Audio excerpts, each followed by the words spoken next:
오늘의 뉴스레터에 오신 것을 환영합니다. 아래는 주요 내용입니다. 1. FA-50은 미 해군에 장착될 것인가? 2. FA-50의 놀라운 발전입니다. 안녕하세요. 과거 미국의 군사 전문지인 디펜스 뉴스는 미 해군이 운용 중인 구형 제트 고등훈련기 T-45C 엔진 블레이드가 원인 불명의 사유로 파손되는 현상이 발견됐으며 곧 모든 T-45C의 이륙을 금지하는 조치를 취했다는 내용의 기사를 게재했습니다. 엔진 블레이드가 파손되는 현상은 전투기 안전에 큰 위협이 될 수 있는 큰 사고인데요. 전투기가 공력적 초음속 상황에 진입하게 되면 캐노피 전방 기수 부분이나 덕트의 구조상 특징으로 인해 충격파가 자주 발생하며 진동이 생길 수 있으며 그러한 진동으로 인해 볼트나 작은 구조물들이 떨어져 나갈 수도 있습니다. 그렇게 떨어져 나간 구조물들이 엔진에 흡입될 경우 엔진 블레이드를 파손시키며 파편을 만들게 되고 그 파편이 엔진 도관뿐만 아니라 유압 계통까지 망가뜨릴 수 있죠. 그렇게 되면 전투기는 활공 비행마저 불가능한 상태가 되기 때문에 손쓸 도리 없이 지상으로 추락할 수밖에 없습니다.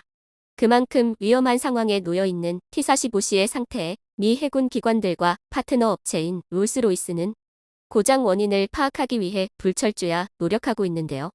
T-45 훈련기는 1988년 도입된 이후 30년 이상 운용되고 있으며 1997년에 그 파생 형인 T-45C로 전량 업그레이드 됐습니다. 중간에 업그레이드 됐다고 하더라도 T-45C는 30년 넘게 운용되어 온 구형 기체이기에 그 원인을 쉽게 찾기는 어려울 것으로 예상되고 있습니다. 이에 미 해군 소속 조종사들과 비행교관들은 T-45C의 탑승을 거부하는 단체 행동을 하며 강력하게 항의하기도 했습니다. 미 해군도 더는 제트 고등훈련기 교체 사업을 미룰 수 없다고 판단하고 변화의 의지를 드러냈는데요. 2023년까지 후보 기종을 납품받아 테스트한 후 2028년부터 200여 대의 신형 훈련기로 교체할 계획임을 밝혔습니다. 이러한 계획이 밝혀지자 전 세계 많은 기업들은 개발에 박차를 가하고 있습니다. 후보 기종으로 언급되는 기체들로는 보잉과 사브의 T-7B, 카이와 로키드 마틴의 T-50, 레오나르도의 M346 등이 있는데요. 카이와 로키드 마틴은 함재기형 FA-50 모델을 개발해 납품할 계획을 세우고 있습니다. 미 해군이 차기 훈련기에 대해 실제 전투기와 최대한 비슷한 성능을 지니고 있을 것을 요구하고 있기에 함재기형 T-50을 함재기형 FA-50이라고 지칭하고 있습니다. 공군의 경우 활주로 길이에 별다른 제한을 받지 않지만 해군은 항모에서 전투기를 운용해야 하기에 활주로 길이에 제한이 있을 수밖에 없습니다. 그렇기에 고민해야 할 부분이 상대적으로 많을 수밖에 없는데요. 앞서 한국항공우주산업타이는 KF-21 네이비를 개발하겠다고 나서며 많은 이들의 기대를 받음과 동시에 우려 섞인 목소리를 듣기도 했습니다. 가장 큰 이유는 카이가 아직 한 번도 함재기를 설계하거나 개발해본 경험이 없기 때문이었죠. 설계나 개발 관련 문제 외에도 실제 시제기를 만들어서 함상 테스트를 하는 일 역시 굉장한 비용과 시간을 요구하기에 그 우려는 더욱 컸는데요. 카이는 이번 기회를 통해 그 우려의 목소리를 잠재울 수 있게 되었는데요. 카이가 이번 미 해군 훈련기 사업에 함께 도전하는 록히드 마틴사를 통해 미국의 함재기 개발 관련 기술을 이전받을 수 있게 됐기 때문입니다. 카이는 함재기형 FA-50 모델 개발 과정을 통해 미국의 함재기 개발 관련 기술을 바탕으로 함재기를 설계하고 테스트할 수 있는 기회를 얻게 된 것이죠. 카이의 관계자에 따르면 T-50은 설계하는 단계에서 파일럿 후보생들에 의해 거칠게 다뤄질 것을 예상하고 튼튼하게 만들어진 기체이기 때문에 그렇게 많은 개량 작업이 필요하지 않다고 합니다. 이에 카이의 기술진들은 4년 6개월 정도면 함재기형 FA-50의 설계, 개발 및 테스트까지 완료하여 납품할 수 있다며 그 자신감을 내비쳤습니다. 이번 개발 경험은 추후 KF-21 네이비를 설계하고 개발하는 데에도 많은 도움을 줄 것임이 분명하기에 그 전망 역시 매우 밝아졌는데요. 또한 함재기형 FA-50은 KF-21 네이비의 훈련기 역할까지 톡톡히 해내며 많은 도움을 줄 것으로 기대되고 있습니다. 한편 카이와 록히드 마틴의 주요한 경쟁 상대 보잉은 미 해군 훈련기 사업에 T-7A를 해군형으로 파생시킨 T-7B를 제안할 것이라 선언했습니다. 앞서 T-7A는 미 공군 훈련기로 선정됐는데요. 가격을 낮추기 위해 철저하게 훈련기 사양에 맞춰 설계, 제작된 기체입니다. 국내의 한 전투기 설계 전문가는 T-7A의 현재 공허 중량으로 봤을 때 경전투기 버전으로 개량된다고 하더라도 무장 탑재 능력은 FA-50의 절반 이하가 될 것으로 예상된다고 분석했습니다. 과연 T-7B가 함재기 역할을 잘 해낼 수 있을지 의심스러운데요. 함재기는 항모 이착함 시 발생하는 충격을 견딜 수 있도록 튼튼한 기고를 갖춰야 하며 충분한 작전 행동 반경을 확보할 수 있도록 많은 연료를 탑재할 수 있는 능력 역시 기본적으로 갖고 있어야 합니다. 그렇기에 미 해군이 사용할 차기 훈련기 역할을 해내기에는 현재 T-7A의 문제점이 너무나도 두드러집니다. 그럼에도 불구하고 보잉이 강력한 경쟁 상대임을 부정할 수 없는 이유는 앞서 미 공군 훈련기 선정 시 미 정부가 정치, 경제적 이유로 요구 성능에 상당 부분 미치지 못하는 T-7A를 사업 우승자로 선정했던 전례가 있기 때문인데요. 미 해군의 의사결정은 미 공군과 독립되어 있으며 미 공군과는 다른 독자적 기준으로 사용할 기종을 선택하는 것으로 유명합니다. 또한 미 해군의 훈련기 사업은 튼튼한 기골과 넉넉한 연료 탑재력을 요구하고 있기 때문에 그 진입 장벽이 훨씬 높죠. 생산비 절감과 고조 경량화에 치중했던 T-7이기에 이번 사업에서는 정치, 경제적 이유로도 사업을 따내기가 힘들 것 같습니다. 반면 FA-50은 이미 그런 능력을 충분히 갖추고 있는데요. 그뿐만 아니라 폴란드 수출을 시작으로 콜롬비아, 말레이시아 등 계속해서 여러 나라로의 수출 가능성이 제기되며 규모의 경제도 발생시킬 수 있을 것으로 예상되고 있습니다. 그렇기에 이번 미 해군 훈련기 사업의 유력한 우승자로 FA-50을 꼽는 전문가들이 늘고 있습니다. 한편 이러한 소식에 한국을 견제하는 모습을 보이는 나라들이 속속 나타나고 있습니다. 최근 그리스의 군사 전문 매체 디펜스 포인트는 폴란드가 도입한 FA-50PL에 대한 기사를 통해 노골적으로 그 복잡한 심경을 드러내며 화제가 됐는데요. 그리스가 현재 보유하고 있는 F-16 기체들은 지금 바로 현대화 개량 작업을 하지 않으면 5년 내 퇴역시킬 수밖에 없을 정도로 그 상태가 좋지 않은 상황이라고 합니다. 그런 상황 속에서 뛰어난 성능을 갖춘 FA-50PL을 한꺼번에 48대나 사들인 폴란드를 바라보는 심경은 복잡할 수밖에 없을 것 같습니다. FA-50PL은 현재 그리스가 보유한 154대의 구형 F-16에 버금가는 잠재력을 가지고 있으면서도 앞으로 긴 수명 주기까지 기대할 수 있는데요. 그뿐만 아니라 이사 레이더와 에임 120 암람으로 시계 외 공중전 BVR 능력까지 갖추고 있습니다. 매체는 그러한 사실을 잘 알고 있으면서도 폴란드가 FA-50을 도입한 이유는 중고 F-16을 더 이상 찾아볼 수 없었기 때문이라며 말도 안 되는 주장을 펼쳤습니다. 또한 기사 후반부에 가서는 FA-50PL은 마찬가지로 고등훈련기 겸 경전투기로 제공되고 있는 이탈리아 M346과 직접적인 경쟁 구도에 놓여 있다며 FA-50PL과 이탈리아 훈련기 M346을 같은 체급으로 다루어 보려는 무리한 분석까지 마다하지 않았는데요. 훈련기 사양에 충실하게 만들어진 M346과 처음부터 전투기로 쓰일 것을 예상하고 설계된 FA-50PL 사이에는 상당한 차이가 있을 수밖에 없습니다. 그럼에도 매체는 무리하게 두 기체를 비교하며 현재 그리스가 사용하고 있는 M346을 돋보이게 하려는 의도로 편파적인 정보를 전달했습니다. FA-50PL의 개량 내용에 대해 너무 한정적인 정보만 제공하며 마치 M346이 FA-50보다 우위에 있는 것처럼 이야기했죠. 그러나 사실은 이사 레이더와 중거리 공대공 미사일 에임 120C가 통합된 FA-50PL에 비해 M346은 시계 외 공중전 BVR 능력이 확연하게 떨어집니다. 또한 과거 폴란드는 M346에 대해 기본적으로 천음속 기체이기 때문에 공격기나 전투기로 부적합하다고 그 문제점을 지적하기도 했죠. FA-50PL은 KF-21 보라매를 개발하며 습득한 최첨단 기술들이 적용되어 있기에 경전투기로서는 최고의 성능을 지니고 있습니다. 그 뛰어난 능력에 견제하는 모습을 보이는 나라들까지 등장하는 모습에 괜스레 기세등등해지는데요. FA-50에 탑재된 훌륭한 기술에 대한 정보도 미국이 주목하는 이유가 될 수 있다. 최근에 한국 방사는 세계 무기 시장을 싹 쓸어 담고 있습니다. 전차와 자주포는 물론이고 무기공학의 정수라고 할 수 있는 전투기 시장에도 한류가 몰아치고 있는데요. 동남아, 중동, 북유럽을 넘어 이제는 아프리카와 미국까지 넘보고 있습니다. 국산 명품 경전투기인 FA-50은 지난 2011년 인도네시아에 수출된 이래로 10년 넘게 전 세계 각국으로 팔려나가고 있는데요. 최근 결정된 폴란드로의 수출은 특히 그 의미가 컸습니다. 폴란드의 자금 지원을 받아 현지화 개량형인 FA-50PL을 개발하면서 그 대부분의 개선점을 동일하게 반영한 FA50 블럭 20이 탄생할 예정이기 때문입니다. 이 FA50 블럭 20에는 KF21을 개발하며 습득한 다양한 신기술을 이식하는 작업이 이루어지는 동시에 서방에서 널리 쓰이는 공대공 무장인 암램과 사이드와인더가 통합됩니다. 이에 더해 현대화된 전투기의 필수 요건인 이사 레이더가 탑재되고 합동 헬멧 조준 장치, JHMCS 300갤런 외부 연료 탱크, 나토 호환 데이터 링크가 추가되죠. 그리고 이렇게 경전투기치고는 호화로운 성능 개선을 통해 한국은 즉각적인 효과를 보게 되었습니다. 바로 말레이시아가 인도의 테자스를 버리고 FA50의 블럭 20을 36대, 약 2조 원 규모로 도입하기로 결정한 것입니다. 해외 방산 매체 디펜스 시큐리티 아시아는 신뢰할 수 있는 소식통을 통해 말레이시아 공군이 FA50 블럭 20을 도입할 계획임을 전해들었다고 밝혔는데요.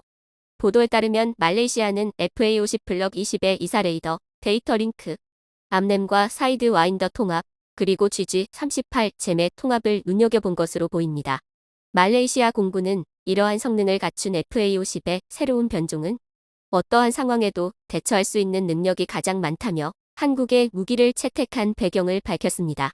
이로써 잘 만든 무기를 수출하고 현지의 자금 지원으로 개량하고 개선된 성능으로 또 다른 국가에 다시금 수출하는 선순환이 시작된 것인데요. 한국 무기는 뛰어난 가성비로도 명성이 자자한 바 이렇게 점점 수출 판로를 넓혀나가게 되면 규모의 경제가 적용되어 더더욱 싼 가격에 판매할 수 있게 될 것입니다. 이러한 장점들을 종합하면 개량을 마친 후에 FA50은 이미 동급의 전투기 중에선 견줄 상대가 없는 수준이 되는데요. 오히려 한 체급 위인 F-16V에도 근접하는 성능을 갖추고 있어 현대적인 하이로우 믹스 공군 전력을 구축하는 데에 있어 거의 유일하고 완벽한 선택지가 되었습니다. 그리고 이 FA50 블럭 20의 수출길이 열리자 발등에 불이 떨어진 나라가 생겼습니다. 바로 인도네시아죠. 인도네시아는 FA50의 원형인 P50을 가장 먼저 수입해간 국가인데도 11년이 지난 지금까지도 그 대금을 제대로 지급하지 않고 있어 한국한테는 미운 털이 제대로 박혀 있는데요. 이들은 T50뿐만 아니라 KF21과 잠수함 사업에서도 개발비 지불을 정상적으로 이행하지를 않았던 상습범이라서 작년에 2차 도입분 계약에서는 선수금이 입금된 일자로부터 계약 이행이 시작되는 특이사항을 따로 만들어야만 했을 정도였습니다. 안전장치를 마련한 한국은 인니가 돈을 낼 때까지는 계약된 수량을 생산할 필요가 없어져서 아쉬운 쪽이 숙이고 들어올 때까지 여유롭게 기다리고 있었는데요. 인도네시아는 의외로 그렇게까지 오래 끌지는 않고 FA50의 말레이시아 수출 소식이 들려오자마자 1년여 만에 허겁지겁 선수금을 입금했습니다. 선수금 입금 시기는 FA50의 수출 소식이 들려오기보다 대략 일주일 정도 빨랐는데 언론 보도가 시작되기 전에 정보를 입수한 인도네시아 군부가 인도 시기를 하루라도 앞당기기 위해서 급하게 계약금을 융통한 것으로 보입니다. 한국 입장에선 이들이 돈이 없어 입금하지 못한 것이 아니었다는 점이 괘씸하기 짝이 없는 일일 뿐입니다. 인도네시아가 이렇게 무언가에 쫓기기라도 한 듯 재빠르게 입금한 것은 말레이시아와 인도네시아의 관계가 매우 나쁘기 때문인데요. 인도네시아와 말레이시아는 말레이계의 역사적 정통성을 두고 서로 다투고 있으며 보르네우 지방의 영토 분쟁이 양국 간 전쟁으로 비화된 적도 있어 현재는 한일 관계 버금가는 견원지간입니다. 그렇다 보니 이들은 서로를 명백한 적국으로 여기며 유사시 전쟁까지 대비한 군비 경쟁을 벌이고 있는데요. 이런 가운데 인도네시아는 T50을 먼저 확보했다고 생각했더니 돌연 말레이시아가 T50보다도 아득하게 발전한 FA50 블럭 20을 도입하겠다고 나선 것입니다. 인도네시아는 한시라도 빨리 한국에 선수금을 지급해야만 자국의 군비를 확충하면서도 말레이시아의 신무기 도입을 조금이라도 늦출 수 있었던 것이죠. 하지만 이 때문에 인도네시아는 거의 500억 원에 가까운 금액을 더 내는 수료를 감내해야 했는데요. 약정상 작년 계약 체결 당시 환율을 가정한 금액으로 대금을 지급하기로 되어 있었기 때문에 1년 사이 오른 환율만큼 지급할 금액이 불어난 것입니다. 지급 일자를 차일피일 미루며 뻔뻔하게 버티던 인니가 추가적인 손해를 감수하면서까지 돈을 뱉어낼 만큼 말레이시아의 고성능 무기 확보가 인니에겐 두려운 일이었던 것입니다. 인니가 FA50에 유난히 벌벌 떠는 이유는 KF21은 대금 문제로 시제기조차 받지 못할 가능성이 높은 가운데 말레이시아가 도입하는 블록 20의 공대지 성능에 대응할 수단이 마땅치 않기 때문입니다. 말레이시아 공군이 눈여겨보았다고 직접 언급한 GG38잼은 MK80 시리즈 무유도 항공폭탄에 장착해서 유도 능력을 부여하는 업그레이드 키트로 무작정 쏟아붓던 재래식 멍텅구리 폭탄에 장착하면 INS와 GPS를 통해 탄착점을 유도해줄 수가 있게 됩니다. 비교적 싼 값으로도 단순한 폭탄을 미사일처럼 운용할 수 있는 가성비 좋은 공대지 무장이죠. 다만 잼은 본체가 항공기 밑에 가려지는 동안은 위성에 GPS 신호를 수신할 수가 없어 항공기가 신호를 대신 받아서 전선을 통해 한동안 전달해줘야 하고, 그래서 GPS 수신 능력이 없는 항공기로는 운용할 수가 없는 단점이 있었죠. 태생부터 유도무기인 미사일같이 시스템 통합을 할 필요까지는 없지만 운용기체의 성능을 어느 정도는 가리는 것입니다. 한국은 잼의 개념은 차용화돼 이러한 단점을 해결하기 위해 한국형 GPS 유도 폭탄, 통칭 KGGB를 개발합니다. 무유도 항공폭탄이라면 한국 공군도 잔뜩 가지고 있고 북한의 장거리포나 방사포를 해치우는 데에는 이만한 물건이 없었기 때문이죠. 사실 미사일 전력에 껌뻑 죽는 한국은 지상 타격 능력을 지닌 무기라면 이미 거의 수십 가지나 가지고 있지만 고작 대포나 로켓 같은 저가치 표적에다 쏘기에는 너무 아까웠던 것인데요. 이러한 배경에서 개발된 KGGB는 잼의 3배가 넘는 100km의 사거리를 갖추고 있고 잼과 달리 투하 후에도 몇 차례 정도라면 경로를 변경하는 것도 가능해졌습니다.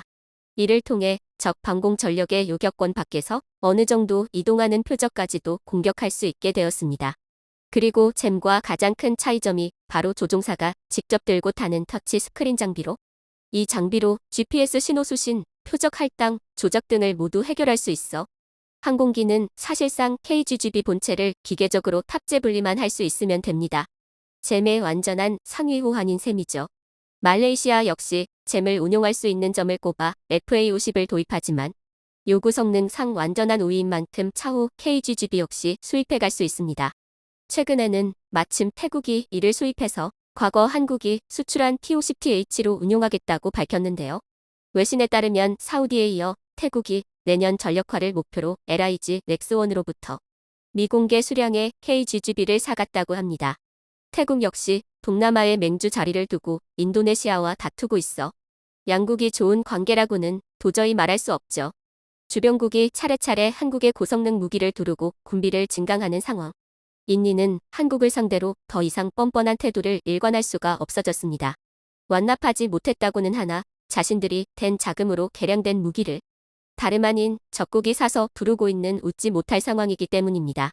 이렇듯 한국의 FA50은 로우급 전투기 시장을 완전히 휘어잡고 몇몇 국가에서는 누가 먼저 FA50으로 무장하느냐를 놓고 경쟁을 벌일 정도가 되었습니다.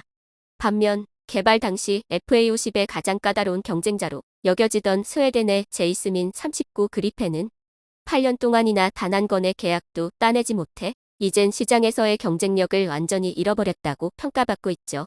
그리펜을 개발한 사부의 최고 책임자 미카엘 요한스는 언론 인터뷰에서 항공기 수출에 대한 극도의 실망을 했으며 그리펜의 능력이 열악한 것이 아님에도 비교 우위를 가져올 수 없어서 수출 잠재력을 실현할 수가 없다고 판단했다고 밝혔습니다. 그리펜의 주요 장점은 저렴하게 운용할 수 있다는 점이었는데 FA50은 대당 가격은 더 저렴하고 배송 속도도 빠르며 심지어 꾸준한 성능 개량까지 기대할 수 있어 그리펜에겐 더 이상 미래가 없다는 것입니다. FA50이 어느새 이 정도 위치까지 올라올 수 있었던 것은 최초 비행 후 20년이라는 세월 동안 끊임없는 개량을 거쳐왔기 때문입니다.